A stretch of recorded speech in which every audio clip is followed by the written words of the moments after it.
meu nome é Cristiane, sou fonoaudióloga aqui na Neo de Próteses e hoje estamos aqui para mais um episódio do nosso podcast Neurodialogando. Hoje para falar sobre respiração bucal. Para ter essa conversa conosco, eu recebo, muito obrigada já por ter aceitado, a odontopediatra, a doutora Beatriz. Obrigada. Que aceitou vir conversar conosco, né? Nos explicar, orientar sim. o que é, o que precisa, né? Uhum. Mas antes da gente começar a nossa conversa, eu pedi para que você se apresente, para quem não te conhece.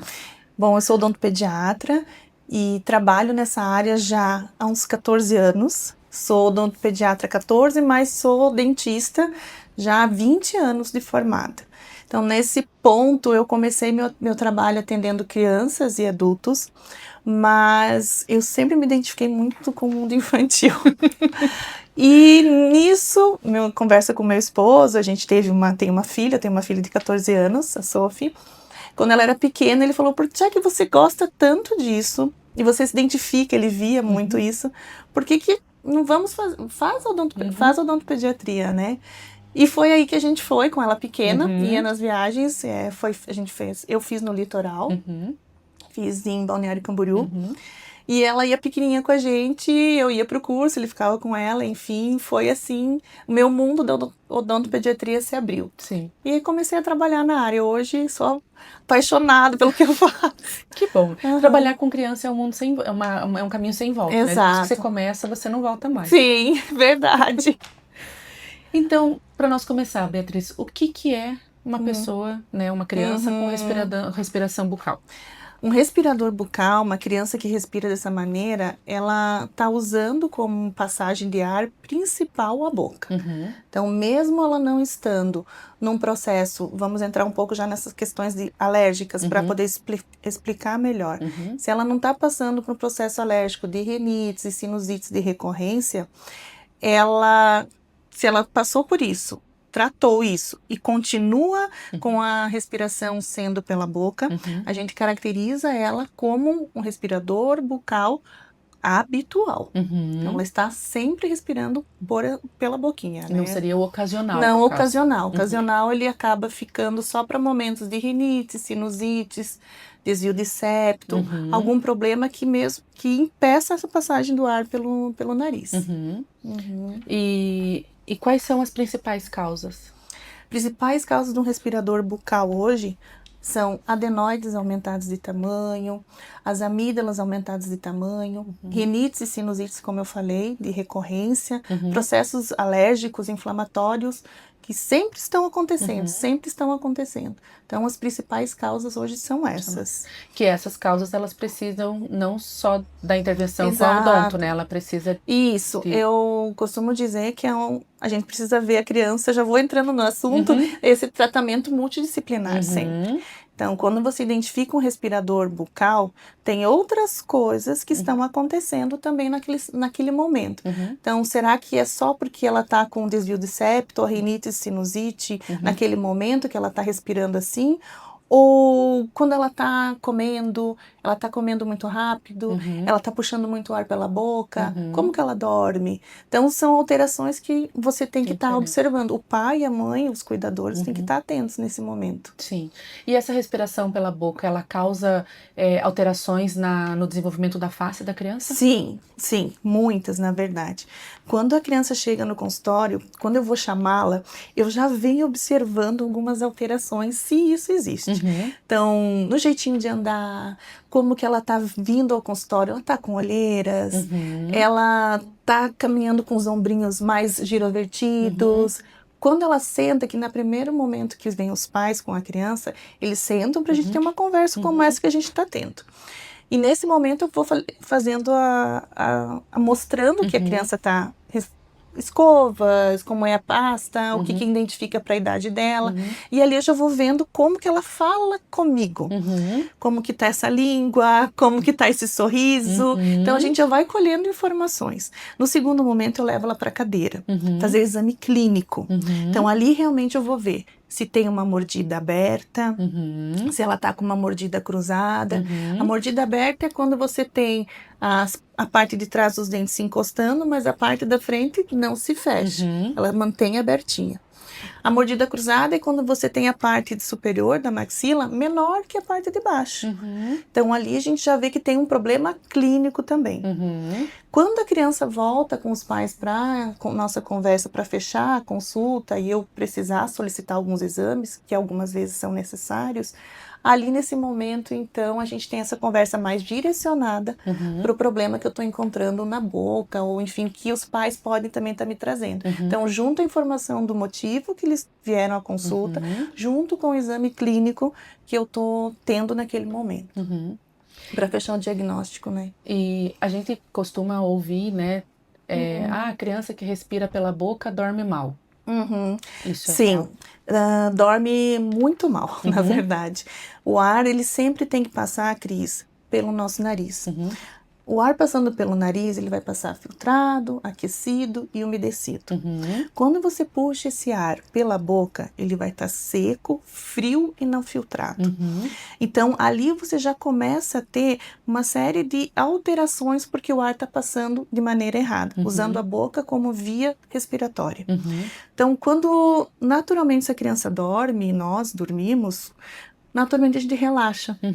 E quando a criança já tem uma inserção baixa da língua, a mordida já está aberta, a língua já está posicionada baixa, essa língua ela acaba ficando baixa e descendo. Então ela vai para trás, fica posteriorizada. Então ela acaba o quê? Quando ela puxa o ar pela boca, ela acaba fazendo uma vibração daquela região posterior da região da faringe. Então aí nós temos o ronco, que é quando o ar está passando pela boquinha e fazendo com a vibração desses tecidos. Eu costumo dizer que uma criança que ronca muito alto, Cris, é uma criança que está lutando para respirar. Porque o que acontece? O ar passando dessa maneira, ela começa a não descansar à noite. Então, o cérebro que deveria estar relaxado para dormir, para se recuperar de um dia, ele acaba ficando ativo. A criança, os pais me relatam, tia Bia, ela está se movimentando muito na cama, ela se mexe muito na cama. Algumas crianças podem fazer até xixi na cama. Que é essa enurese noturna, que é pelo movimento tão intenso dela durante a cama, no movimento da cama, por não estar descansando. Então, um cérebro que não descansa é um cérebro que não está aprendendo certo, ela não está tendo reparos teciduais, né, de uma maneira correta, no sentido de às vezes a olheira fica mais profunda, mais arroxeada. Então, o aspecto dessa criança, depois, ao longo dos dias, de uma maneira recorrente, de um respirador bucal, fica muito alterado. Mas, principalmente a parte psicológica, com certeza, a gente tem alterações. E com outros passos também, alterações emocionais, uma criança que tem dificuldade de se autorregular. E, principalmente, hoje em dia, com essas alterações, a gente tem a questão do bullying também, por uma criança que não está respirando bem durante a noite. E teria alguma relação com a apneia? Sim, a apneia é isso que eu falei, né? Quando ela acaba puxando o ar pela boca por uma inserção baixa da língua, a hora que essa língua relaxa, ela fica posteriorizada e acaba fazendo com que vibre esse tecido. Então tem o ronco, só que quando esse ar passa pela boca e a língua ela acaba obstruindo totalmente essa passagem de ar, a gente tem a apneia do sono. Então, a apneia é quando a criança para de respirar. Então, por que ela não está respirando certo? Ela está respirando pela boca e não utilizando o nariz para fazer esse movimento. Então, a apneia é um caso muito sério, tanto em crianças quanto em adultos, porque se você não tem o ar passando, a troca gasosa de oxigênio não está chegando em todos os tecidos do corpo, não está chegando no cérebro para ter um reparo. Então, esse cérebro não está descansando. Então, a gente tem outras alterações, e principalmente até a questão hormonal. Crianças não conseguem ter liberação de alguns hormônios por não estar tendo um sono profundo de reparação. E isso traz uma má oxigenação daí, então, para o cérebro, né? Exatamente. E acaba afetando principalmente em crianças que estão na fase escolar, né? Questão de atenção, né? Afeta a aprendizagem. A aprendizagem, atenção. Hoje em dia existem alguns estudos, que depois eu posso deixar até aqui para você, que é interessante as pessoas também terem essa informação, que algumas crianças com esse excesso, vamos dizer, entre aspas, de energia, são crianças respiradores bucais crônicos. Então, claro que nesse momento, assim, é de suma importância o atendimento multidisciplinar. Então, eu consigo ver essa alteração, eu faço encaminhamento. Então, aí entra a psico, entra a fono, o pediatra, o otorrino, se necessário. Então, juntos, a gente tem que caminhar junto com a criança, para tratar ela como um todo. Como um todo. Então, A nesse gente momento... costuma dizer que a criança não é uma língua ou uma boca, né? eu falo isso também. Fala isso também. A criança não é uma boca com perninhas. Isso. Então, tá tudo interligado. Sim. Tá tudo interligado. Que legal. E agora puxando, né, um pouquinho pro nosso, né? Claro. O que essa respiração bucal vai interferir na fala da criança? Porque às vezes tem família que não entende, né? Tá, mas o que isso tem a ver, né? A respiração bucal, naturalmente, Cris, quando a criança está respirando pela boca, como eu te falei, a língua, você está puxando o ar pela boca. Naturalmente, essa língua está numa inserção mais baixa. Então, se ela está numa inserção baixa, ela está fazendo a alteração de toda essa parte inferior da nossa mandíbula.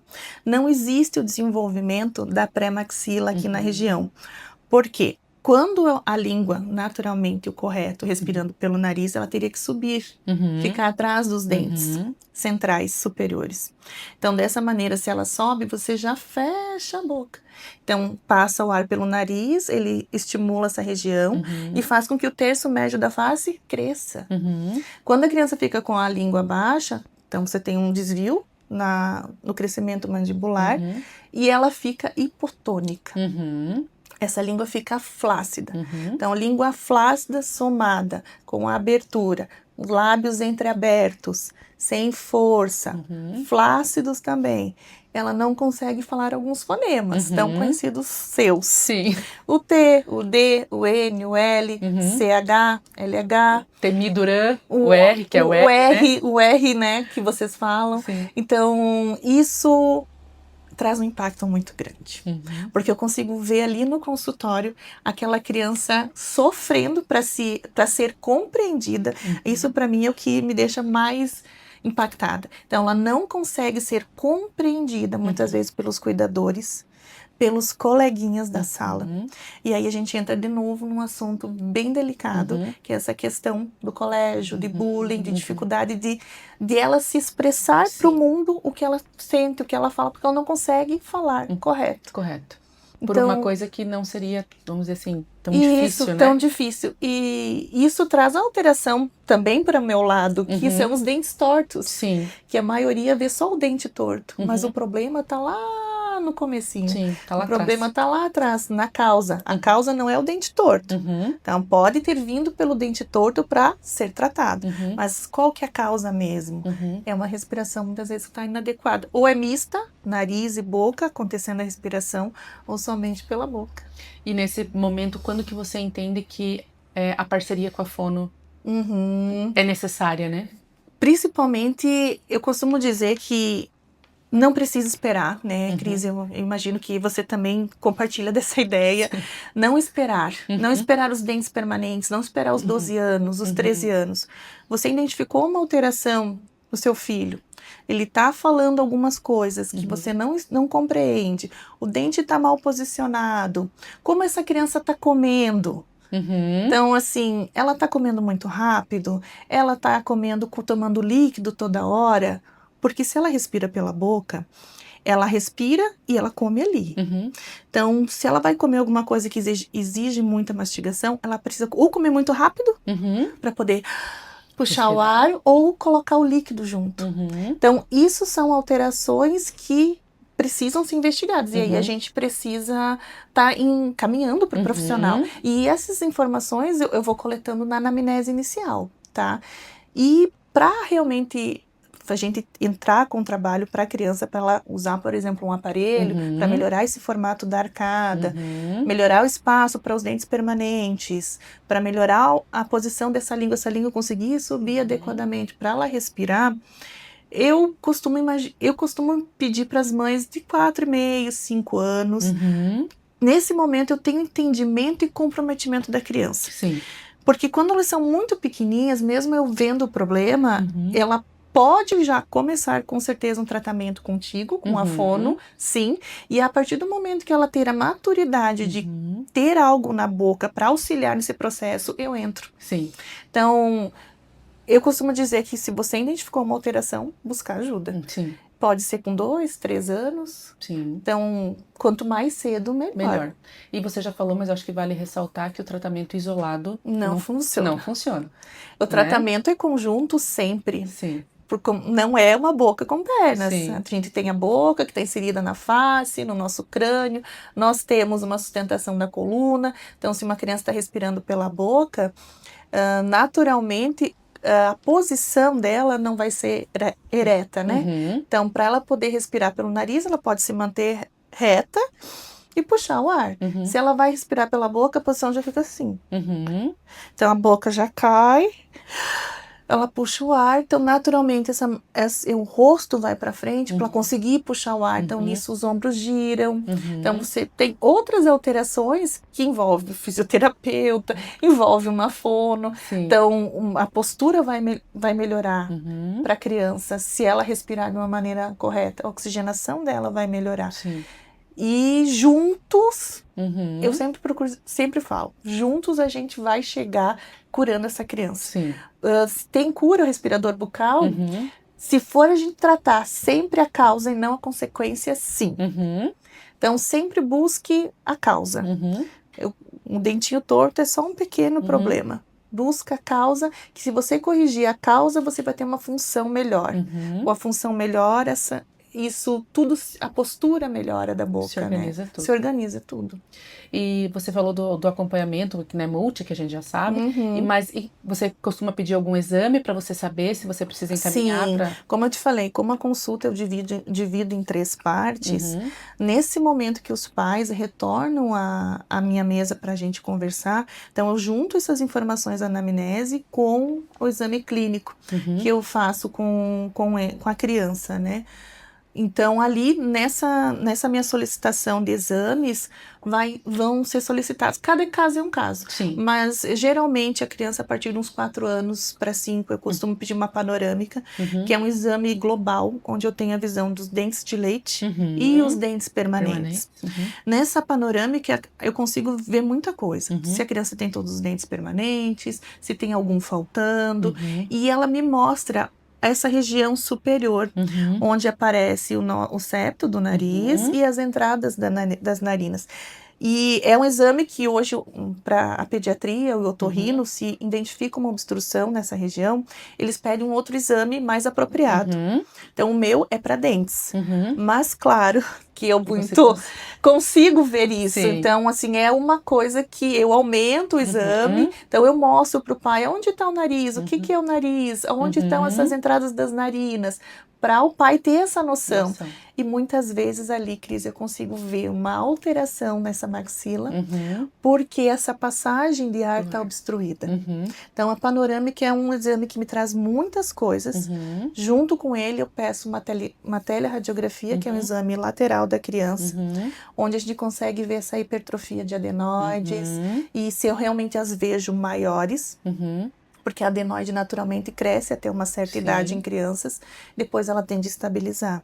Então, se eu vejo uma hipertrofia, um aumento delas, realmente a gente encaminha para um otorrino antes, para ver se é um tratamento apenas medicamentoso ou um tratamento maior que essa criança precisa, e depois retorna para mim. Entende? Então, com essas informações, aí eu consigo fazer direcionar e encaminhar para o melhor tratamento da criança e depois para chegar para mim de novo. Né, pra gente melhorar daí o formato do céu da boca. O céu da boca, ele é o chão do nosso nariz.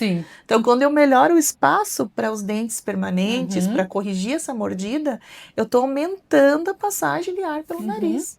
Então, por isso que os pais são, nossa, mas mudou o rosto.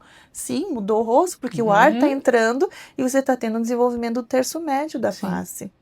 E às vezes você precisa usar do aparelho ortodôntico também no seu tratamento. Nas crianças, eu costumo sempre falar no consultório, para crianças, essa fase de tratamento inicial, que a gente usa os expansores. São aparelhos colocados no céu da boca para aumentar o espaço para os dentes que vão vir. Então, não é tratar dentes, Cris, isso é muito importante. Sim. Eu tô tratando forma e função. Uhum. Então, vamos deixar para esperar os dentes permanentes para colocar o aparelho ortodôntico fixo. Mas eu não tô tratando a forma, daí eu tô só corrigindo um problema. Sim. Então, se eu trato de maneira preventiva, nem digo preventiva, que é interceptativa, no momento que eu vejo uma mordida aberta, uma oclusão errada, uma face alongada, as olheiras, se eu trabalho nesse momento, eu tô melhorando o formato ósseo. Então, como consequência, eu tô atuando na causa. Sim. Então, o expansor a gente usa, e para isso eu preciso de uma maturidade da criança, entende? Então, hoje em dia, 4 anos e meio, eu já tenho pequenininhos que usam. Geralmente eu acabo optando por um aparelho fixo para não depender muito disso hoje em dia, nessa correria de vida dos pais. Uma que demande muito, coloca o aparelho, lembra de pôr, então eu acabo optando por algo fixo para fazer os movimentos necessários para ter esse formato melhorado, né, da arcada dentária. Beatriz, e se os pais, tá tudo bem, deixa que respire pela boca, e essa criança passa respirando pela boca, o que vai trazer para essa... Eu costumo dizer que o custo da prevenção é menor que o custo do reparo. Se você trata precocemente, você vai ter nada ou quase nada de custo lá na frente. Sim. Porque se você deixar a criança andar assim, você não vai ter uma criança crescendo saudável. Então, ela pode estar com um problema dentário, que às vezes é o que estão olhando, vai passar assim. Mas o impacto disso na qualidade de vida? Sim. Se a criança já tem uma mordida aberta com os dentinhos bem para frente, ela não vai conseguir fechar o dente inferior.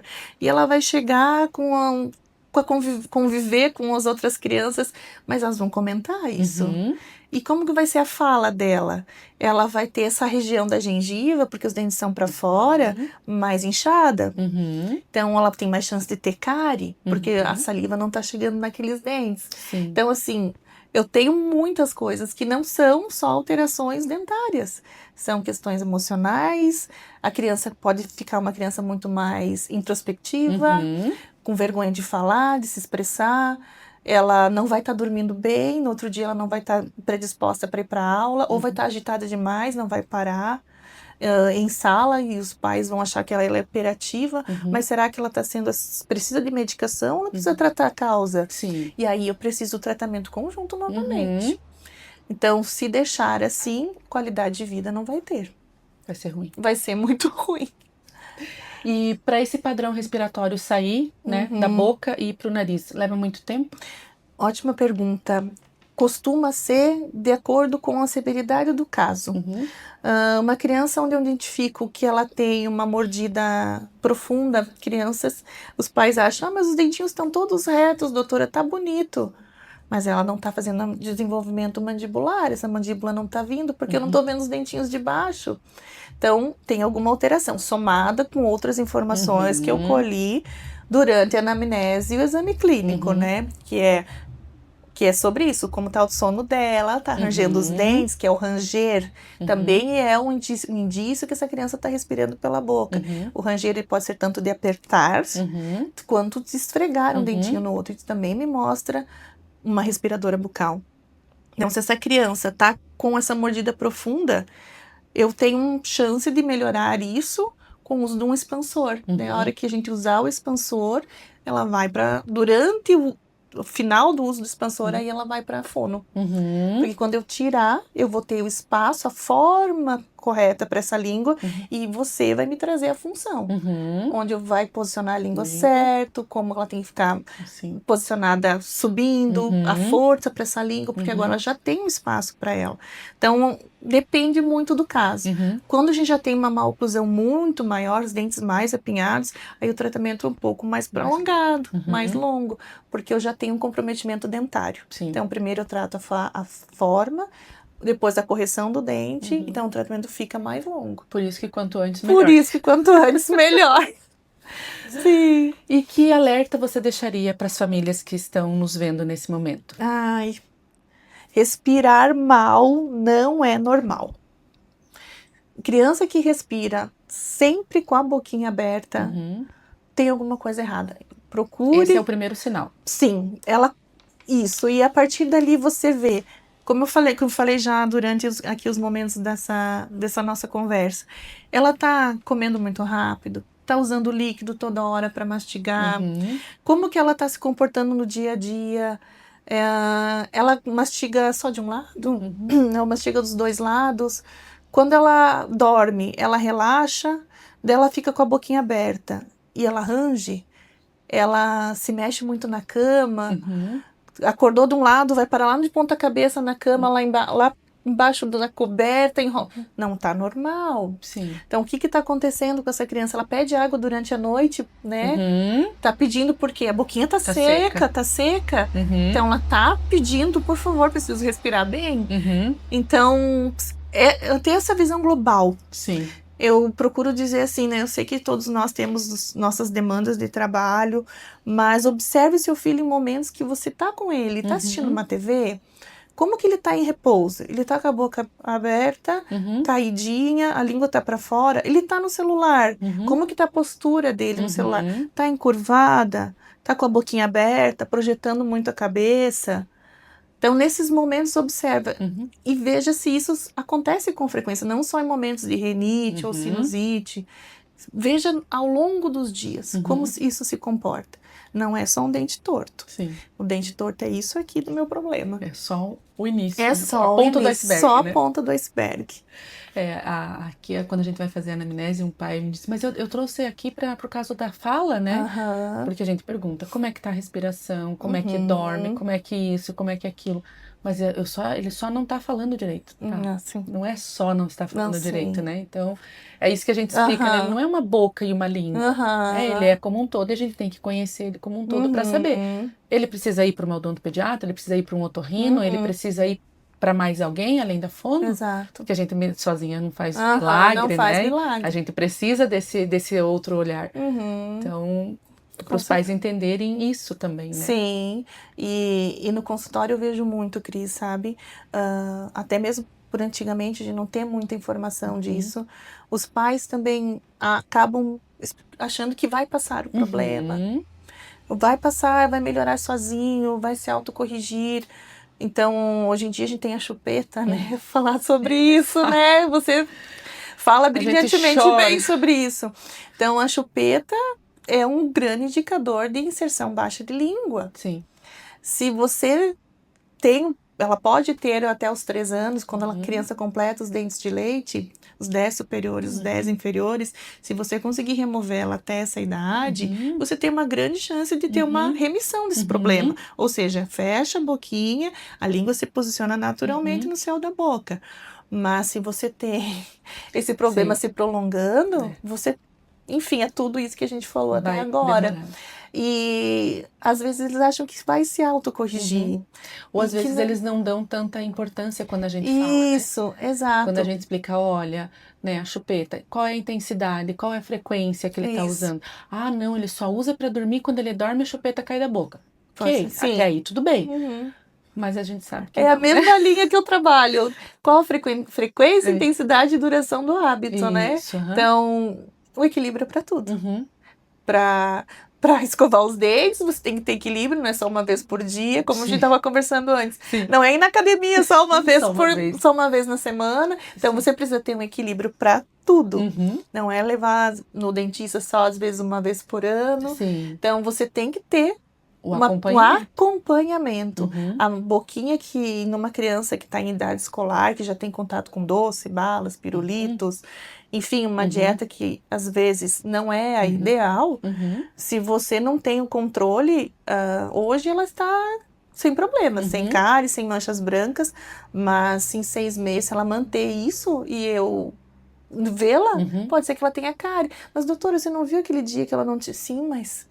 E esses 6 meses é muito tempo para algumas crianças. Então, por isso que eu falo, cada caso é um caso. Então, você precisa, cada pessoa é um ser único.